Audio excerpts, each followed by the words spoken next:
السلام علیکم ورحمت الله وبرکاتو. تاسو ګورئ خبر نیوز او زه یم طیبه. راځئ چې نظر اچو په سر خبرونو.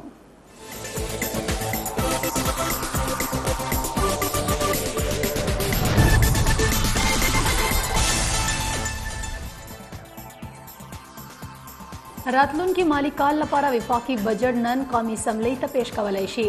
دا بجټ مجموعي حجم 1,600 ارب روپۍ ښودل کیږي. د سرکاري ملازمینو او پنشن کې د اضافه امکان دی. په بجټ کې دفاع لپاره 2,414 ارب روپۍ مختص کېدو امکان دی.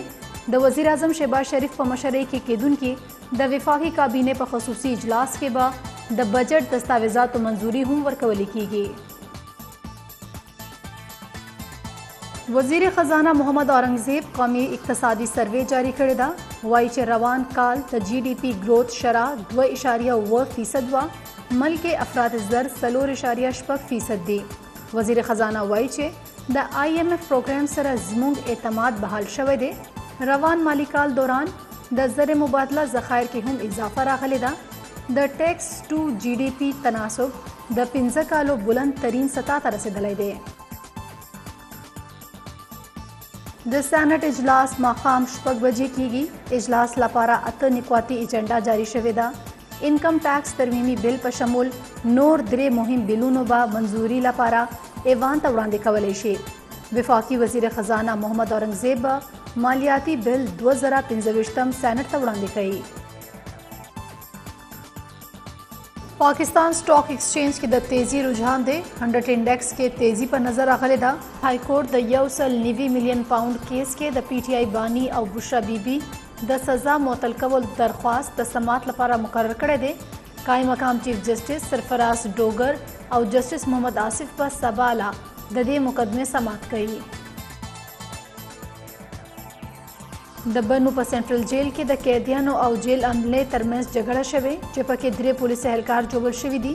ذرایعو تر مخه یو قیدي نه موبایل برآمد کېدو وروستو دا تریخوالی پیدا شوی و. د جیل سپرنټنډنټ سمیع الله وینا تر مخه وس حالات کنټرول دي او پولیسو د پیښې تحقیقات شروع کړي دي.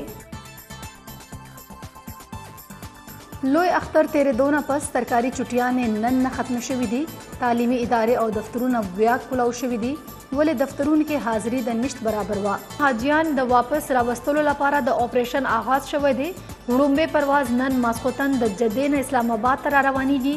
حاجیان د سعودي عرب نه واپس راوستو دا اپریشن به 10 جولای پورې جاری وي. د PIA او نجی ایرلاینز په 342 پروازونو په ذریعہ ټول حاجیان به ملک ته واپس راوستل کیږي.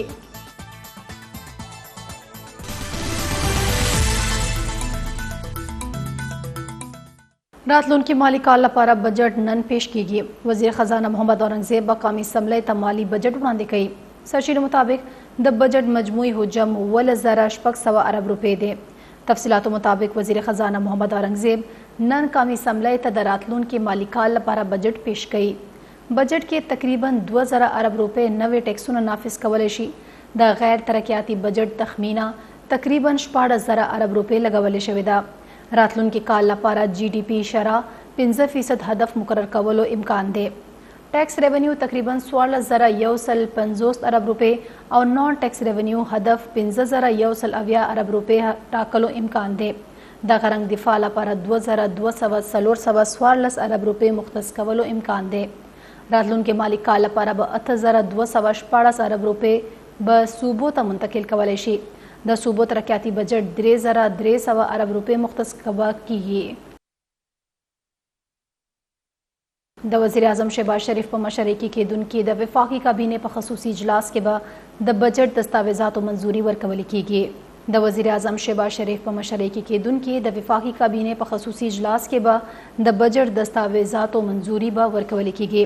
راتلونکي مالی کال لپاره به وفاقي بجټ نن قومي اسمبلۍ ته پیش کولی شي. د بجټ مجموعي حجم 1,600 ارب روپۍ ښودل کیږي. د سرکاري ملازمینو او پنشن کې د اضافه امکان دی. په بجټ کې دفاع لپاره 2,414 ارب روپۍ به مختص کېدو امکان وي. راتلونکي مالی کال لپاره وفاقي بجټ نن په قومي اسمبلۍ ته پیش کولی شي. د بجټ مجموعي حجم 1,600 ارب روپۍ ښودل کیږي. د سرکاري ملازمینو او پنشن کې د اضافه امکان هم ښودل کیږي. بجټ کې دفاع لپاره 2414 ارب روپۍ مختص کولو امکان دی. وزیر اعظم شهباز شریف په مشرۍ کې کېدونکي د وفاقي کابینې په اجلاس کې به بجټ دستاویزاتو منظوري هم ورکول کیږي. په دې هکله به نور تفصیل اخلو خپل همکار اشفاق بنگش نه. جی اشفاق بنگش موږ سره نور تفصیلات شریک کړئ. جی طیبه بالکل نن د مالی کال 2015 او 2016 چې کومه دغه بجټ ته دا نن وړاندې کیږي. د دې لپاره قومي اسمبلی او سېنات اجلاسونه هم طلب کړی شوي دي. خو دینه مخکې اول چې کوم دی د کابینې اجلاس 4 بجې طلب کړی شوی دی. 4 بجې کابینې اجلاس کې به باقاعده توګه د بجټ چې کوم د 2015 او 2016 مالی کال بجټ ته د دې منظوري ورکول کیږي. هغه نه پس په 5 بجې قومي اسمبلی اجلاس کې چې کوم وزیر خزانه دی دا باقاعده توګه په دغه بجټ چې کم دی پیش کوي. هغه نه علاوه چې 6 بجې بیا سېنات کې دغه بجټ وړاندې کیږي او سبیلونه په سره هم وړاندې کیږي چې هغه په کمیټیانو ته لیږل کیږي. دغه حواله سره نن مکمل تیاریانې مکمل کړې شوې دي او وړاندې چې کم د کابینې اجلاس څنګه وشي نو ډایرکټ په د قومي اسمبلی اجلاس شروع کیږي. اجلاس لپاره باقاعده 4 پوینټ ایجنډا جاری کړی شوې ده چې په دغه کې کوم دغه بجټ ته وړاندې په دغه بجټ وړاندې کیږي او دغه بجټ کې څنګه تاسو ویلو چې سرکار چې کوم دغه بجټ ته دا 2016 حجم بجټ ته چې په دغه کې تنخواګانو پنشن کې اضافه امکان هم دی او بل خوا ټیکسز په حواله سره هم مختلف شعبو کې یا کې چې کوم ټیکسونه دي خاص کر سرکاري ملازمینو ټیکسونو کې کمې همدغه شانته په دغه کې نوې کم هغه چې نان ټیکس فایلر چې کوم دی فایلر لپاره خاص توګه باندې خصوصي په دغه کې خودل شوی دي چې کې به سختي هم کول شي. دغه بجټ په حواله سره نن باقاعده قومي اسمبلی کې تیارانې مکمل شوې دي. بل طرف ته به کتل شي چې اپوزیشن په دې حواله سره پلان تیار کړی دی ولې چې اپوزیشن په دې حواله سره د احتجاج پلان هم تیار کړی دی. بل خاص سکیورټي هم سخت کړی شوې ده او په دې حواله سره چې څومره ملمانه دي د خاص کر امنیت سره چې راځي هغه باندې بندیز هم لګولې شوې دي. جی طیبه تفصیلات شریک کول لپاره ډیره مننه اشفاق بنگش. وزیر خزانه سینیټر محمد اورنګزیب قومي اقتصادي سروې جاری کړې ده. وایي چې روان کال د GDP گروث شرح 2.9% وه. ملک افراط زر 4.8% دی. وزیر خزانه وایي چې د IMF پروګرام سره زموږ اعتماد بحال شوی دی. روان مالی کال دوران د زر مبادله ذخایر کې هم شانداره اضافه شوې ده. د ټیکس ټو GDP تناسب د 15 کالو بلندترین سطح باندې رسیدلی دی. حکومت د FBR کارکردګي بهتره جوړولو لپاره هم اصلاحات کړي دي. وزیر خزانه مطابق د قرض ادایګۍ لپاره پاکستان د ټولو نه لویه خرچه کړې ده.